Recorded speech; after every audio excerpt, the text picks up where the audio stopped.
constitutional amendment that talks about terms of succession in case the president and the vice president should die, you would kind of think it would be logical for the executive branch to hold all the first spots, where it's president, vice president, and the members of the cabinet in the order that they were created. But it's actually a Speaker of the House after vice president, and then President pro tem of the Senate.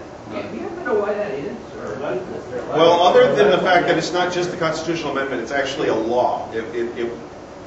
It's the Presidential Succession Act of 1947, as amended in 1949, 1967, and again sometime in the 70s, in combination with the 25th Amendment, all of which define it. Part of it is because Congress has to approve the law before the President signs it. But another part of it is that the Speaker of the House and the President pro tem of the Senate are actually elected officials in positions of authority in the government versus the members of the cabinet who are all appointed. So the thinking is they have a larger constituency to a degree. The people have more of a say in who they are. And cabinet officers, well, they come down. They're all approved by the Senate, but they're not. They don't have public constituencies. They are answerable only to the president. But that brings up another interesting point. The President Gerald Ford, his greatest electoral victory was one of the terms when he was congressman from Michigan. About, what was it, 300,000 votes, I believe it was? It was a fairly small district. But in his winningest election, he had fewer than 1 million votes. His losingest election was 1976 when he lost the presidency to Jimmy Carter. But yeah, the reasoning is mostly because they are also publicly elected and answerable to people. But if you want to change it, go for it, because the definition of the order of succession is in one of the laws, it's not in the Constitution. The Constitution just provides for how you determine if there is no president, or if the president who's there really ought to be shoveled off to the side for a little while. What we got here? Oh, so I was looking at the averages. Okay, we know we got the jobs, but what does the average president look like? Who is the average president? And I added and subtracted, and multiplied and divided out the entire book. And I did this actually in October or September. It didn't get into the newspaper in time, but I said, you know, we got the two main guys. I threw out all the third-party candidates because as much as I would love to see the upheaval of a third-party candidate winning the election, it's not going to happen right now. So I looked at the Republican and Democratic candidates for president in late 2008 and compared them to the average president to see if I could figure out which one of them is going to win. Ignored the public opinion polls. So the average president is 5 foot 10 inches tall. Okay, Obama and McCain, that's a wash. They're each 3 inches off the average. The average president has 3.7 children. Obama's got 2, McCain has 7. Point to Obama. The average president is 5 years and 316 days older than his wife. Obama's 2 years and change older. McCain is almost 18 years older. Point to Obama. The average president has 1.15 wives.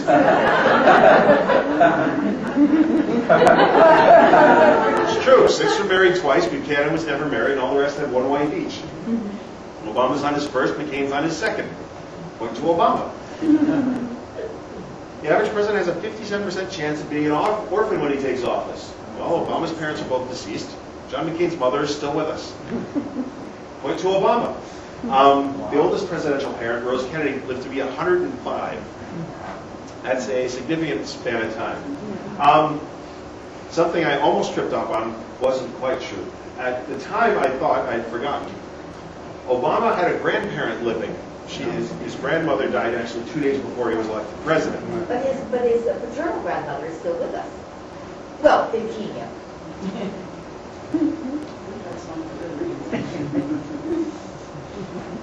She's actually his step-grandmother.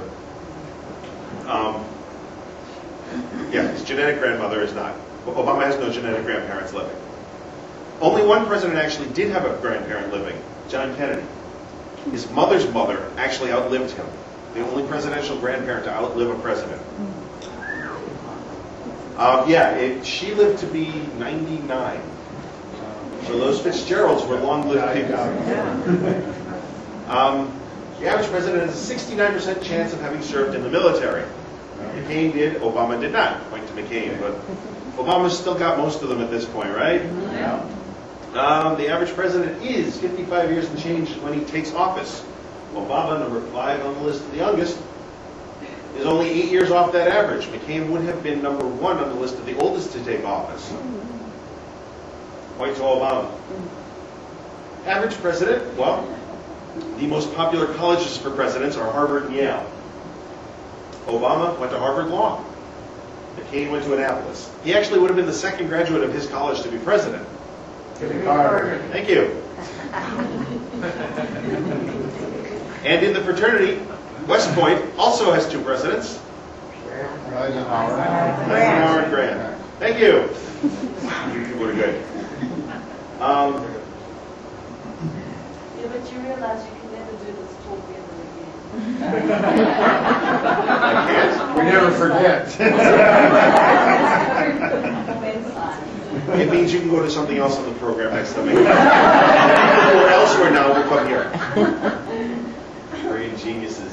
1/4 of all presidents were named James or John. Point to McCain. Because no presidents were named Barack.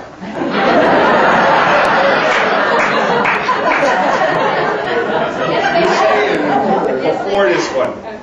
What I thought was interesting is it took the first 7 presidents all have names that they share with somebody else. Number 8, Martin Van Buren is the first president to have a unique first name.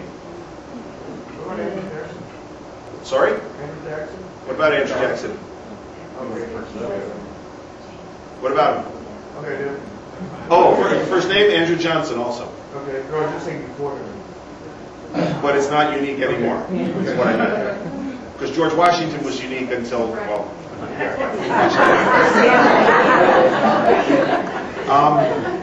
I seem to have run out of slides. But do I have time to take questions? I'm just going to watch. Yes, you do. You've got 20 minutes. 20 minutes. Wow, I'm talking too fast. In the back. Harrison not only had the shortest presidency, but had the longest inaugural address. The two seem to go together. He said it's interesting that William Henry Harrison had the shortest presidency and also the longest inaugural address. The relationship is left as an exercise to the listener, I think. What? One contributed to the other. It's probably contributory negligence, yeah. Yeah. Okay, today's the 4th of July. What does the significance of 4th of July have with presidents? What significance does the 4th of July have with the president?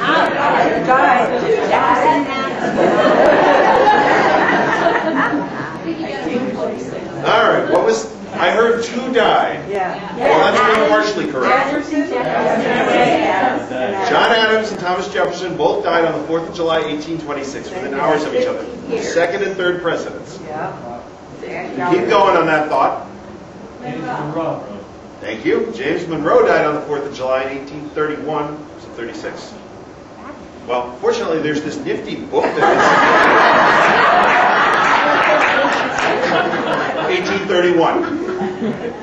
Keep going.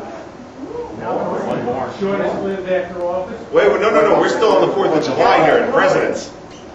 Wasn't Jefferson's birthday?